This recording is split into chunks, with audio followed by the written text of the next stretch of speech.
Hello friends, कैसे हैं आप? मुझे आशा है कि आप ज़रूर ही मस्त और स्वस्थ दोनों होंगे। आज मैं आपके लिए एक टॉपिक लाया हूँ। टॉपिक है आपका नेत्र लेंस से रिलेटेड। और टॉपिक का पहला जो पॉइंट है वो देखने की क्रिया है। तो आप सबसे पहले समझेंगे, कॉपी कलम लेकर बैठ जाएंगे और समझने का प्रयास करेंगे कि देखने की क्रिया। जब प्रकाश की किरण किसी वस्तु से परावर्तित होकर नेत्र पर पड़ती है तो नेत्र लेंस के अपवर्तन के बाद वस्तु का वास्तविक एवं उल्टा प्रतिबिंब रेटिना पर बनता है। परंतु ध्यान देना है कि 1/6 सेकेंड में मानव मस्तिष्क द्वारा वस्तु को सीधा देखने की संवेदना होती है। ये आपका इम्पोर्टेंट है ना। यानी मानव मस्तिष्क द्वारा जो है 1/6 सेकेंड में देखने की संवेदना जो होती है सीधा होती है। ठीक है। दूसरा आपका पॉइंट है सामंजन क्षमता। सामंजन क्षमता क्या है? वस्तु चाहे कितना भी दूर पर हो या नजदीक पर हो, है ना, उसका प्रतिबिंब मानव नेत्र के लेंस द्वारा रेटिना पर ही बनाया जाता है।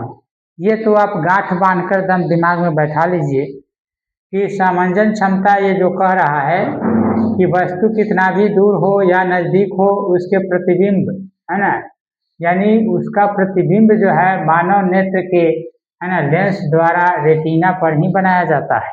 यानी किसी बिंब का प्रतिबिंब मानव नेत्र के, है ना, रेटिना पर ही बनाया जाता है। यह तभी संभव है जब नेत्र लेंस की फोकस दूरी घटती बढ़ती रहे। जब फोकस दूरी घटती बढ़ती रहेगा तभी ये संभव है। ऐसा जो है आँख में रेटिना पर, है ना, देखा जाता है।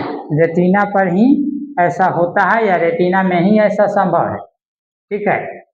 तो अतः आँख की ऐसी क्षमता जिसमें नेत्र लेंस की फोकस दूरी अपने आप बदलती रहती है, वही फोकस अपने आप बदलती रहती है, सामंजन क्षमता कहलाती है। क्या कहलाती है?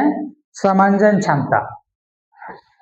सामान्य नेत्र के लिए 25 सेंटीमीटर की दूरी से कम पर रखी गई वस्तु स्पष्ट रूप से दिखाई नहीं पड़ती।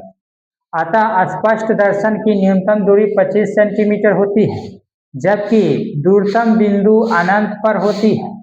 दूरतम बिंदु अनंत पर होती है और न्यूनतम की दूरी कितना होती है? 25 सेंटीमीटर होती है।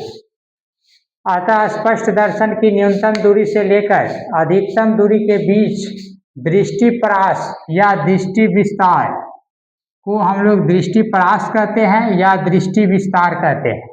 इसको बिल्कुल दिमाग और रेटिना पर आपको बैठा लेना होगा या अपने रेटिना पर छाप लीजिए। दृष्टि दोष। दृष्टि दोष यानी कुछ कारणों से नेत्र दूर या निकट स्थित वस्तुओं का प्रतिबिंब रेटिना पर ही बनाने की क्षमता खो देता है, उसे दृष्टि दोष कहते हैं। ऐसे भी आप जानते हैं सामान्यतः आँख में 2 प्रकार के दृष्टि दोष पाए जाते हैं। प्रथम जो है आपका दीर्घ दृष्टि दोष तथा दूसरा जो है निकट दृष्टि दोष। तो ये रहा आपके लिए टॉपिक। आपको अच्छी तरह से अगर समझ में आया हो तो आप क्या कीजिएगा, चैनल को लाइक कीजिएगा, सब्सक्राइब कीजिएगा और आप इस चैनल पर बने रहिए। ये ज़्यादातर आपको 10th क्लास के लिए है। 10th class CBSE and BSEB दोनों बच्चों के लिए है।